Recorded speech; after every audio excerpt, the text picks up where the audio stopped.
Hello everyone, it's Jamal Thomas. Welcome to the Progressive Soapbox. So let me make sure my volume is straight. I hope everyone is doing okay today. It is 4:24 on a Friday leading into the weekend. Weekend doesn't mean what it used to mean for me because I work on the weekends, so it's what it is. Let's have a talk about let's have a talk about Trump and foreign policy, especially within the context of North Korea. So a bunch of Trump supporters, I can hear them screaming, Nobel Peace Prize, give him the Peace Prize, give him the Peace Prize. And I thought to myself, why on earth would anybody give somebody who's murdering people in mass a Peace Prize? Donald Trump is out there murdering people at a rate 4 times or more of what Obama was murdering people at a rate, not to mention stuffing the drone program into the CIA so they can murder untold numbers of people. You can't give somebody with blood-drenched hands a Peace Prize. The people who gave Obama the Peace Prize wanted to take that Peace Prize back. So, no.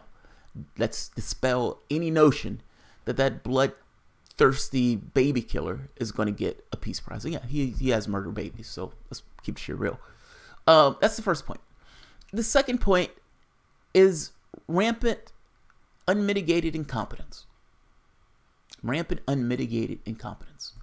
So let's go back over a series of events because I want to kind of make a basic point. North Korea, Kim Jong-un is talking about pulling out of the peace talks because John Bolton is just that repugnant. That was one of the things that came out. But there's more to it, and let's be honest, they're more right than not. Regardless of what you want to think of that kingdom is not necessarily somewhere I want to live. I think it's a backwards, repressive, autocratic regime. And he has murders under his belt, and he's a horrible fucking person. That being said, this is international politics, and they're interacting with one another.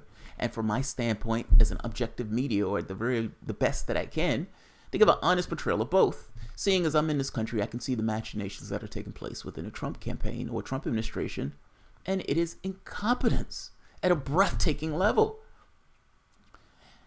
People thought Donald Trump was going to be this peacenik, or at the very least, they thought he was going to focus on America first. He's going to focus on American aims.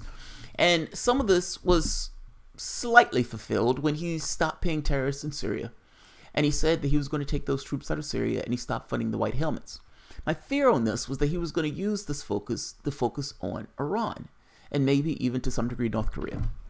Now, China has been putting pressure on North Korea to essentially pull down the anger and hostility that these guys have been talking about. And North Korea and South Korea has even started these initial stages of trying to come together. Here's the thing. People are policy. And if you're going to put in John Bolton and you're going to bring on Mike Pompeo, that gives some indication of the policy that you're going to take around the world. These people are bloodthirsty maniacs. They're hawks. They're war hawks. And they're perfectly okay with using foreign policy, either by hook or by crook, to undermine or take down certain regimes. If your goal in this was to have some kind of peace accord, those are not the people that you put in that place to have a peace accord. Those are people you put in a place to essentially attack other nations. That's the second point. Donald Trump brings on John Bolton. John Bolton has openly talked about another triad of destruction, with North Korea and Iran being part of this, with this kind of new weapons of mass destruction nonsense. In addition to this kind of weapons of mass destruction nonsense, John Bolton said the pretext for any meeting with the president was that they get rid of their nuclear weapons. I said a long time ago that this is nonsense and this would never be accepted. You can't accept it. And what I mean by that is the United States broke its agreement with Gaddafi and essentially used terrorists in order to topple that government and take that government down, essentially destroy that government. They're selling slaves. The United States just broke its deal with Iran. Literally, the only country broke its deal with Iran, even though Iran had lived up to its agreements. Broke it completely. It destroyed and obliterated Iraq. And I said, sitting from this perch, that no country in their right mind will look at the track record that this country has taken on and agree to any terms in which they're getting rid of their weapons unilaterally.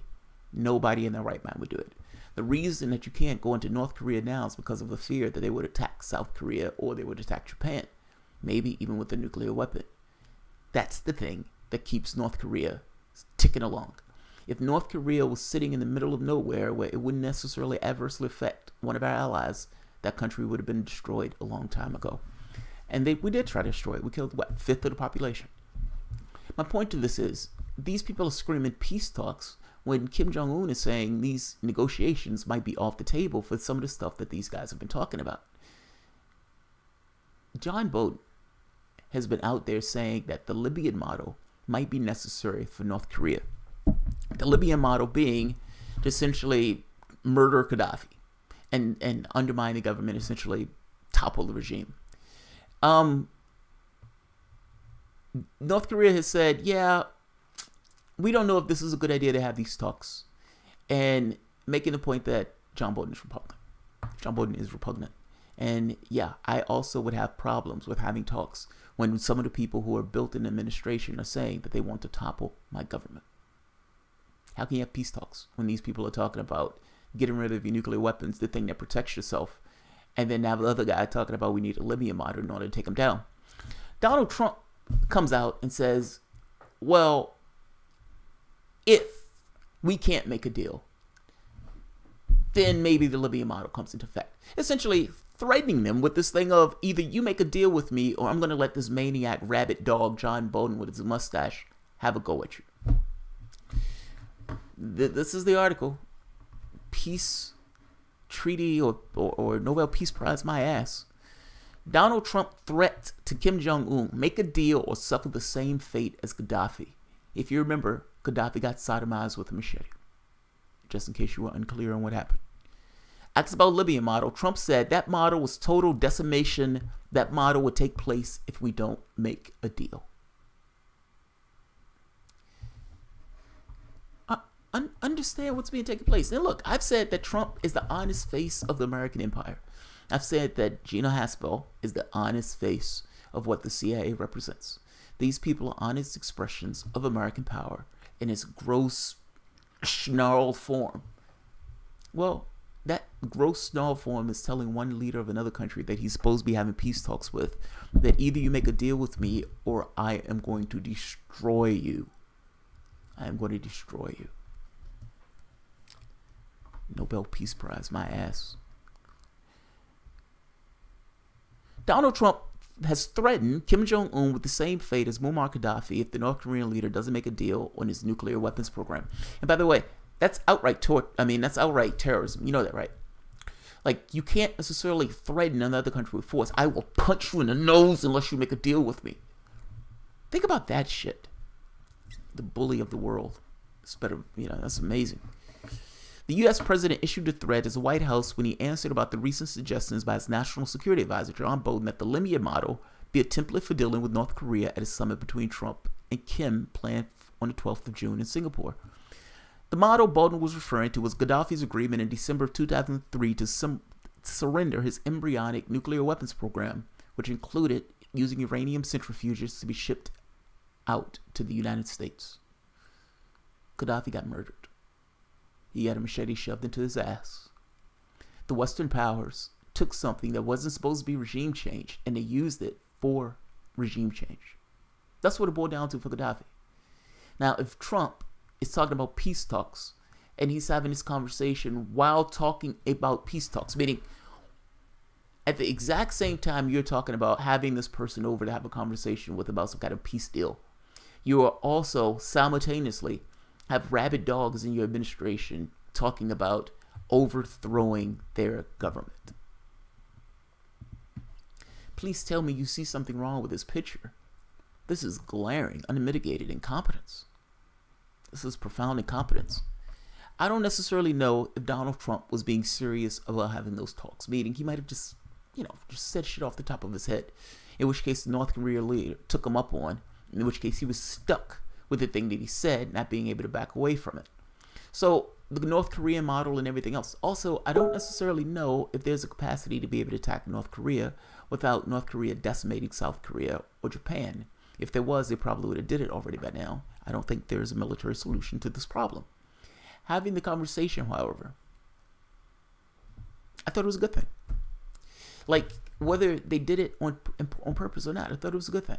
When Obama was talking about bombing Bashar al-Assad and Russia comes in and says, we'll take away their their chemical weapons, that was a good thing. It was unexpected. It wasn't something that anybody had planned, but it was a good thing. I thought the same thing for these peace talks.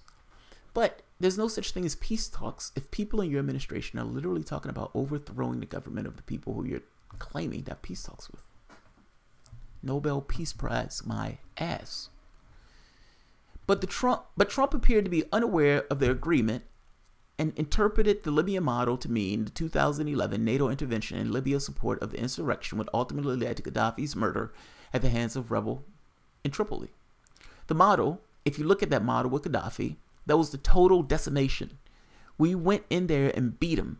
Now, the model would take place if we don't make a deal, most likely. But if we make a deal, I think Kim Jong-un is going to be very, very happy, Trump said, suggesting that the regime's survival could be assured if Kim agreed to disarm. He's never going to do that. No person in their right mind will agree to it. This, with Kim Jong-un, would be something where would be there. What? This with Kim Jong-un would be something where he would be there. The way he talks, man, is so fucking weird. He would be running his country. His country would be very rich, the president said. We're willing to do a lot, and he's willing to do a lot also. And I think we'll actually have a good relationship, assuming we have the meeting and assuming something comes out of it. And he'll get protections that will be very strong. Again, you broke your deal with Iran. Why would anybody, any country in their right mind, agree with anything with you? You broke your agreements. There's no point and there's no nobody is going to believe this stuff. Asked whether his comments meant that he disagreed with his national security advisor, the third of his administration. The president said, I think when John Bolton made the statement, he was talking about if we were going to be having problems because we cannot let that country have nukes. We just can't do it.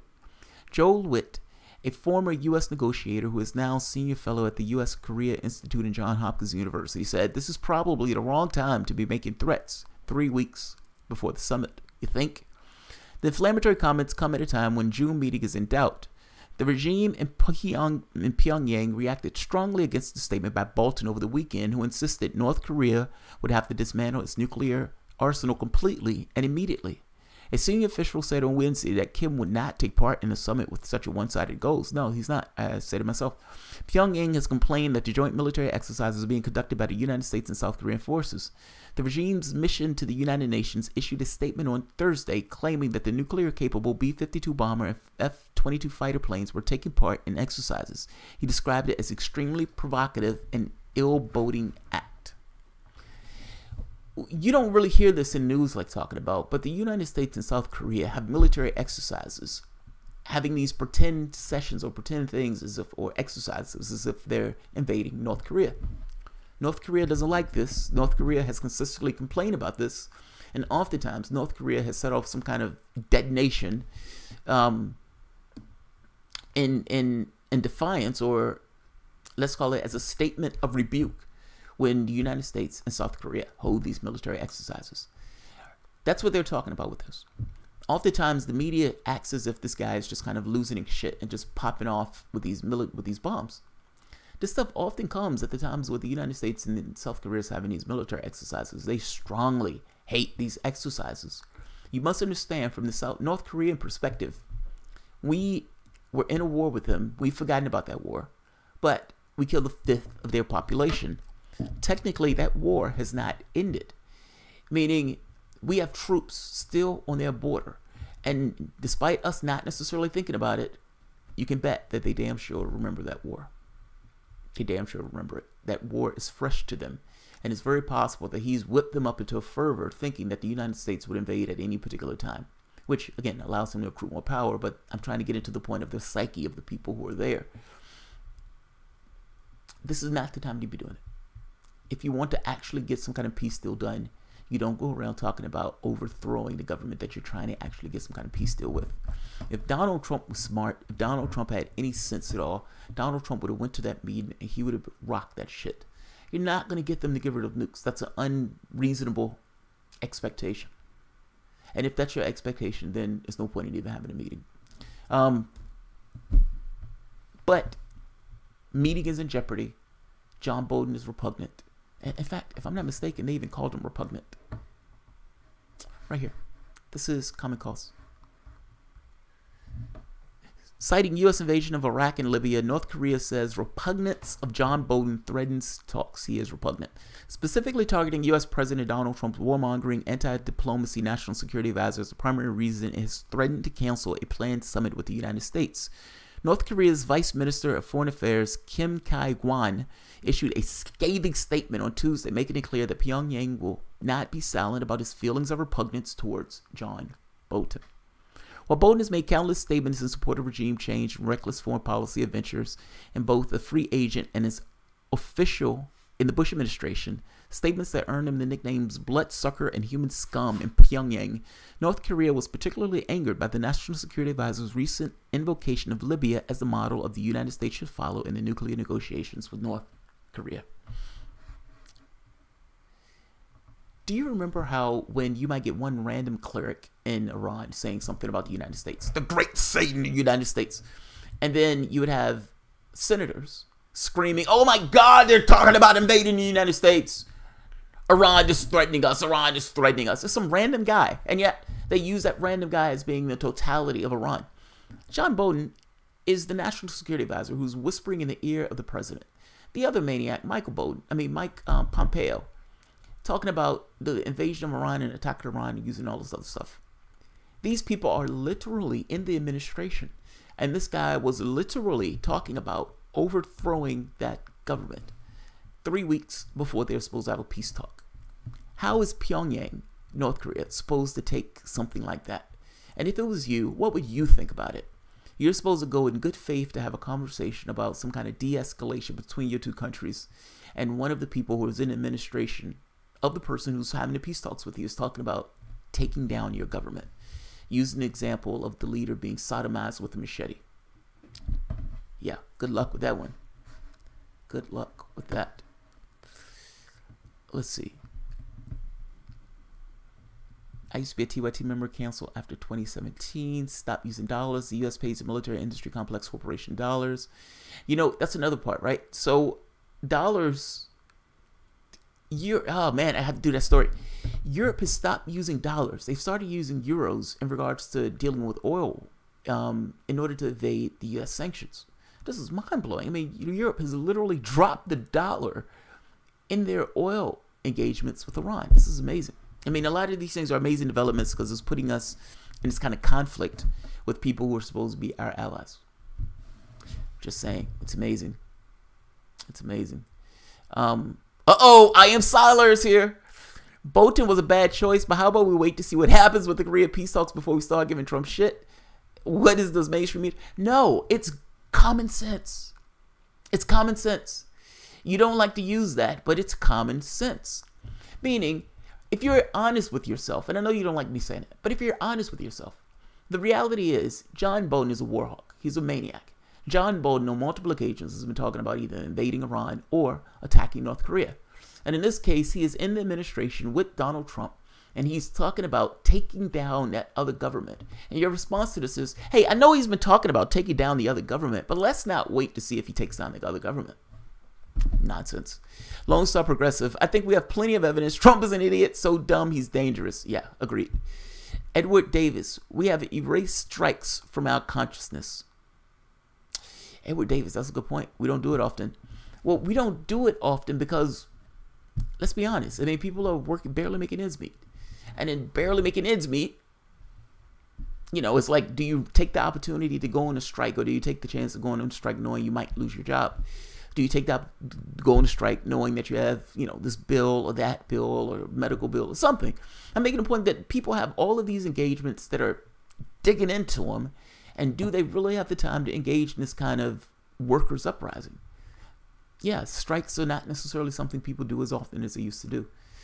You should look, man, the number of strikes that was taking place during the 60s was mind-blowing in comparison to the number of strikes now. Part of that has to do with the labor unions or organized workers being diminished, and not necessarily having something to affect their will in the political space. But yeah, I agree with you. I agree with you. All right, guys. Torture, kill, steel cabinet. Let's wait and see. Harlan Sinclair. That's funny. All right, I'm going to end this here because I don't want to keep this one long. I have another video coming up where I have an interesting question to ask about TYT. So I will leave it here. If you guys enjoy the content, please feel free to share, like, subscribe, and of course, you can always support the Patreon. Thanks, guys.